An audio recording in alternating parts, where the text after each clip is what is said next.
Kalau kita tahu sekarang memang suka tidak suka di seluruh dunia sedang mendapat istilahnya sebuah ketidakpastian rantai pasok, yaitu supply chains di seluruh dunia terganggu. Nah, karena itu Indonesia yang mempunyai market yang besar, sumber daya alam yang kuat, tentu ini saatnya kita harus merapikan roadmap kita, termasuk transformasi PLN. Dan tentu transformasi PLN ini bukan berarti yang sering kadang-kadang dipikirkan oleh banyak pihak seakan-akan kita mau meliberalisasi daripada kelistrikan nasional. Tidak.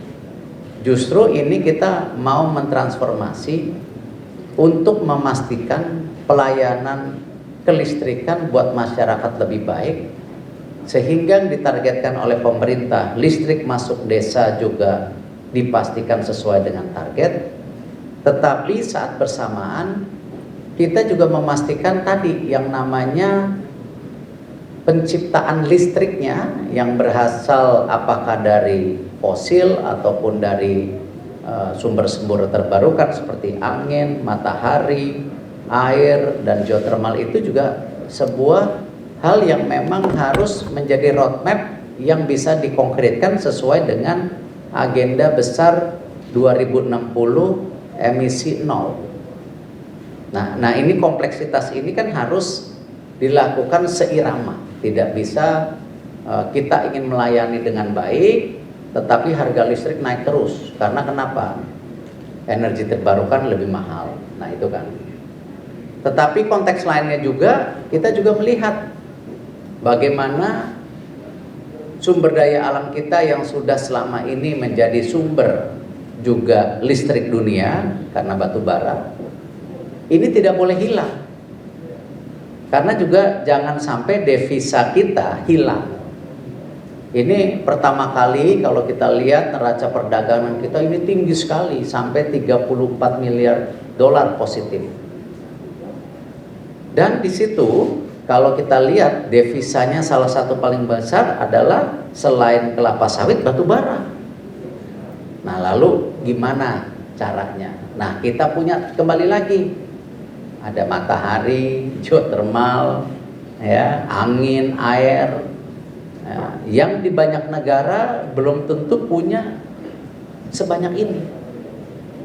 Berterima kasih dengan yang namanya teknologi dan inovasi, yang sekarang air, angin, matahari, geothermal bisa menjadi listrik dan bisa dibaterein gitu, karena menarik, bisa dimasukin baterai. Artinya apa? Ini kesempatan juga tidak hanya tadi sumber daya alamnya, tetapi PLN bisa menjual listrik ke negara lain, negara-negara yang membutuhkan. Nah, jadi ini yang kita lakukan secara konstruktif. Nanti Pak Wamen menambahkan, Pak Dirut menambahkan, dan tentu kita buka mungkin 2-3 tanya jawab setelah itu. Silakan Pak Wamen. Terima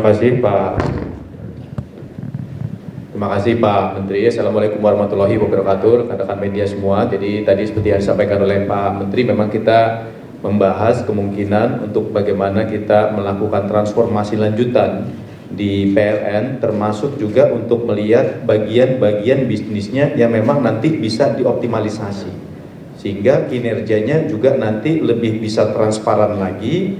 Dan bagaimana memang kedepannya seperti yang tadi disampaikan Pak Menteri, pengembangan energi baru dan terbarukan ini kan memang membutuhkan dana yang juga cukup besar sekali. Karena kalau kita lihat saja di dalam RUPTL kita ada kurang lebih sekitar 20 gigawatt tambahan yang perlu menjadi yang berasal dari energi baru dan terbarukan. Nah, bagaimana ini semua bisa dilakukan sambil kita bisa melakukan transformasi? Memang salah satunya adalah melalui pembentukan holding dan juga subholding di PT PLN Persero, sehingga nanti mungkin untuk di generationnya atau pembangkit, kemudian transmisi yang memang menjadi core yang paling utama dari PLN ini, memang betul-betul bisa menjadi terus bisa kita kembangkan, sehingga seperti yang tadi disampaikan oleh Pak Menteri, memang kan meskipun saat ini tingkat daripada elektrifikasi di Indonesia sudah bisa mencapai di atas 99%, tetapi kan tentunya pengembangan transmisi lanjutan, belum lagi seperti yang disampaikan Pak Menteri, bagaimana kita bisa menyambung dan mentransmisikan antara Indonesia dengan negara-negara lain.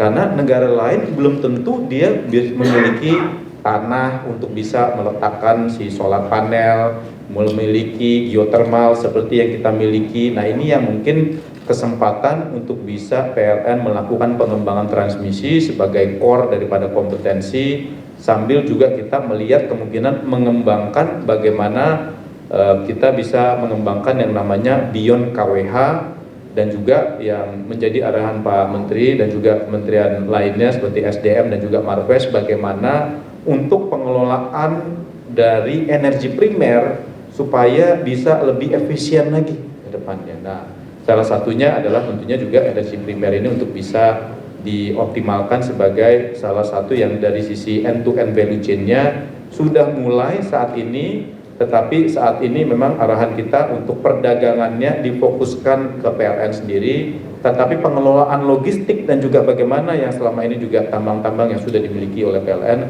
untuk bisa dikembangkan, karena memang kedepannya dengan adanya dekarbonisasi mungkin pengembangan daripada pembangkit mulut tambang ini di PLN tentunya masih ada. Nah, ini yang tentunya nanti perlu dilihat bagaimana energi primer menjadi salah satu bagian daripada pengembangan bisnis. Itu mungkin tambahan dari kami, Pak Menteri. Terima kasih. Terima kasih atas arahan dari Pak Menteri BUMN bahwa transformasi PLN ini bukan dari proses liberalisasi sektor ketenagalistrikan. Saya sebagai Dirut ingin mengulangi bahwa arahan Pak Menteri BUMN adalah bukan dari proses liberalisasi sektor kelistrikan. Tetapi arahan Pak Menteri BUMN adalah di tengah tantangan transisi energi, di tengah tantangan disruption of technology, di tengah tantangan adanya krisis energi, di tengah adanya suatu opportunity renewable energy yang melimpah di Indonesia, PLN harus berubah dari organisasi yang lambat, dari organisasi yang bisnis prosesnya itu kompleks, menjadi suatu organisasi yang lincah, yang dinamis, yang mampu mengubah agar tantangan ini bisa menjadi suatu kesempatan. Nah, untuk itu arahan dari Pak Menteri adalah PLN memetakan seperti apa langkah-langkahnya, milestone-nya, progresnya, mappingnya dari organisasi yang sekarang menjadi organisasi yang baru. Kemudian kami juga melaporkan progress report.